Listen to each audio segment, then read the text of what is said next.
Hi everyone, I'm Stacey and today we will be making some plain scones. This is my very first YouTube video for baking. I'm not professional, you will find that out. It'll be interesting. So today I'll be making plain scones, but you can use sultanas, apricots, toasted almonds. You can make cheese and chive scones. And also, funny enough, if you don't use sugar in the dough, it can be used as a pizza dough, so you know, you can make your own pizza. That's always fun. Anyway, let's get started. So I have pre-measured my ingredients because I knew it would be a disaster, it would take up a load of time. So anyway, I'm going to start by taking my 1 egg and adding it to my 6 tablespoons of milk. So I'm just going to pop that in there, pop that there. And I'm getting my fork and I'm just going to whisk it.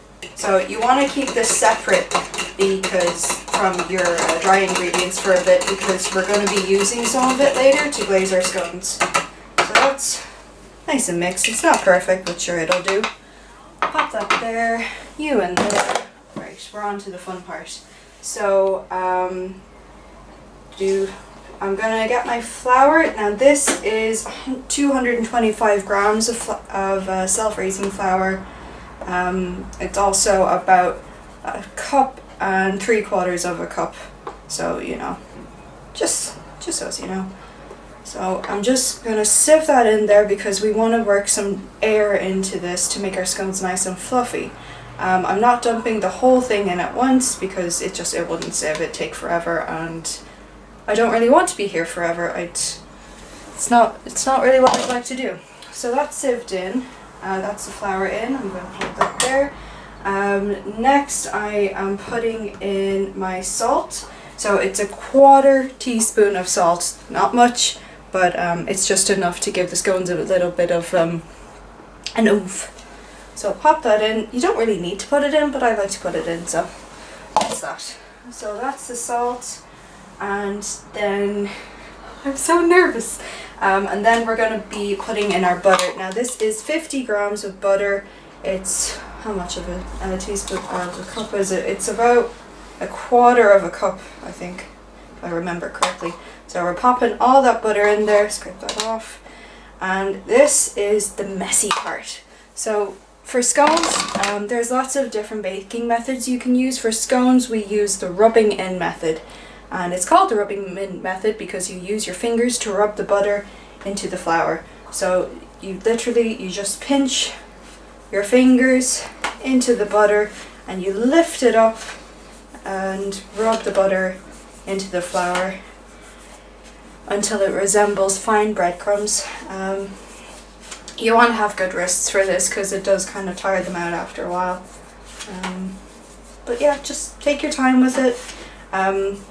You rub the butter in rather than like mixing it with a hand mixer, because it adds air. As you lift it, you're adding air into the mix, and that's what you want to do. So yeah, we just do that until it's all in. How's everyone? Alright, so now that's done, I was really quick doing it. I can add in our sugar.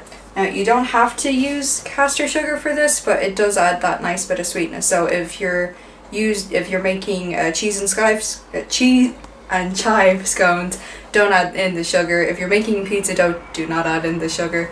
Yeah, don't do that. So this is 25 grams of sugar. It's also about 3 tablespoons of sugar. So that pops in. In we go, goodbye. Pop that in.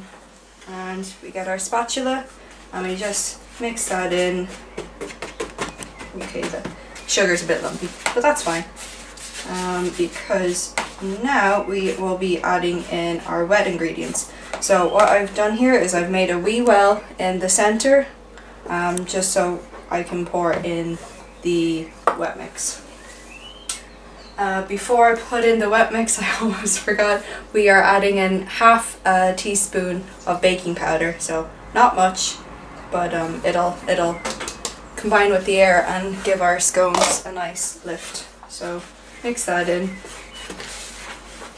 Can't believe I nearly forgot it. That'd be disastrous. Okay, so we are adding in our milk and egg mix. Again, it's 6 tablespoons of milk and 1 egg. Pop that in. Okay, and we just mix that in.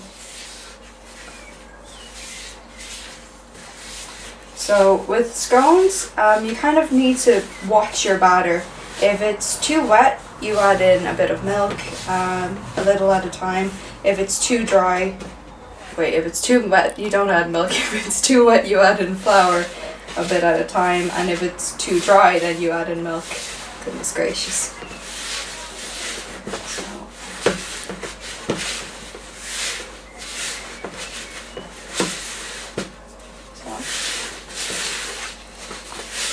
So you just keep mixing that until it all kind of comes together into a nice dough.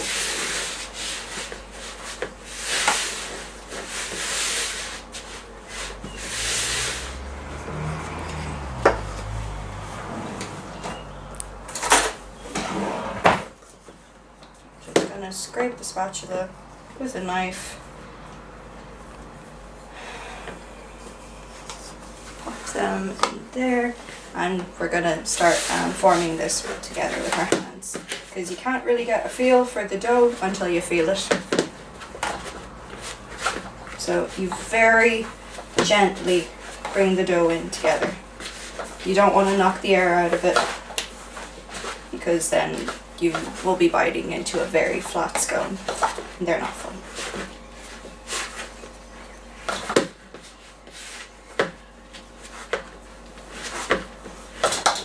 Okay, so this is feeling a little bit dry to me, so I'm just going to pop to the fridge, get some milk, and add in a little at a time.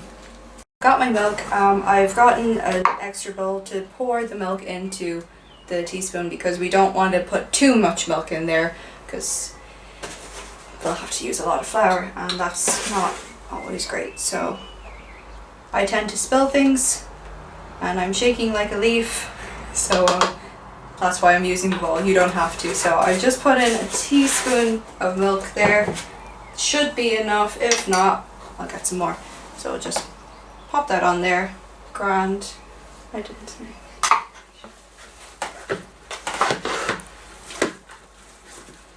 And let's go around. That's nice and moist now. So now I'm gonna get rid of the bowl. Get my flour dredger and just knead it a bit. A bit more flour.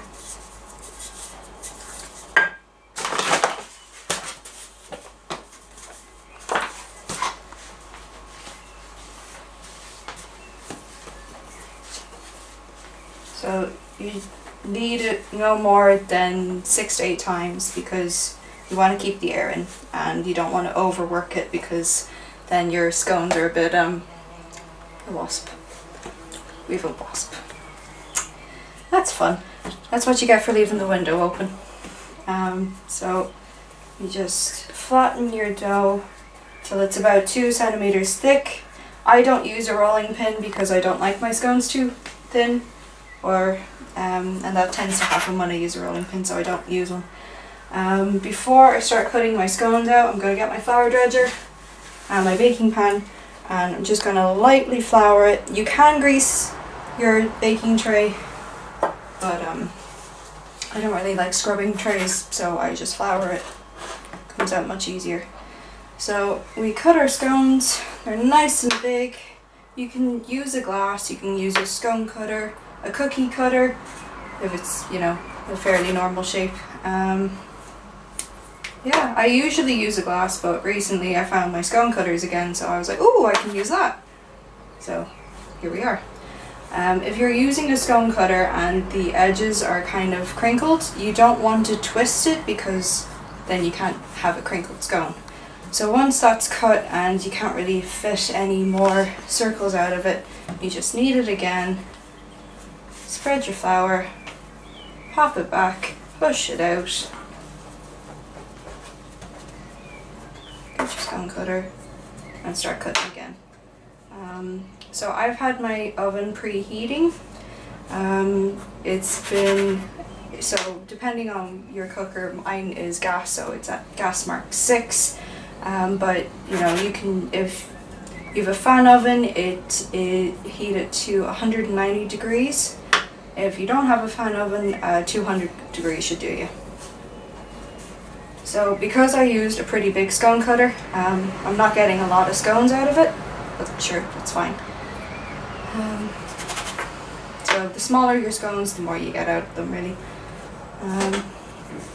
So I'm going to have that there while I shape my last scone. Just roll it into a circle with your hand. It's a bit on the small side, but hey, it's cute. Just flatten that down, and you got your nice monster scones and then your wee baby scone there. So for the glaze, I use just a wee bit of milk, so I'm just going to pour that in there and grab my pastry brush, which is over there, and it magically appears in my hand. So I'm just going to put my scones down here so I can see them a bit better and so you can see them a bit better. So I dip my pastry brush into the milk. If you want, you can keep some of your milk and egg mix from before you add it in, but I forgot to, so here we go. What this does is it will give the scones a nice sheen to them, so it makes them look pretty. So you just paint the milk on, not too much, you don't want to drown your scones.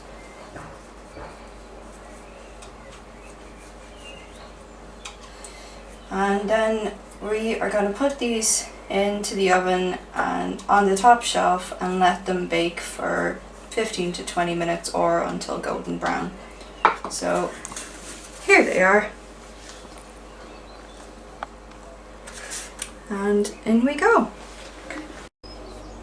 Alright, so scones are done, yay! And they turned out quite well. I'm loving this guy, he's so misshapen, I love him. So you want to check for the doneness. So the way you check for doneness on scones is you lift them to your ear, not quite to your ear, but close enough, and you tap them, and if you hear a hollow sound, you're good, they're done. So I'm popping these onto my makeshift wire rack. Yeah, don't have one yet. It's in the post. It was supposed to come, but we got a coffee creamer instead, so that was kind of funny. So you just let those cool, or if you're like me, you have them warm, because I just like love melting the butter on the scones, biting into it, and it's a dream. So we are going to start with the fun part, the preparing to eat the scones. So you get your scone, yeah, we'll go for this one. Get your knife, you cut it in half, and it's all crumbly and beautiful. It's still quite warm to the touch, so I know for a fact that cream is just gonna melt. So with scones, you can be really fun with them. You can have them with butter, you can have them with cream, jam, a combination of the three. Don't really recommend it. But yeah, you just do what you want with them, and that's that. You've made your scones. So yeah, here they are.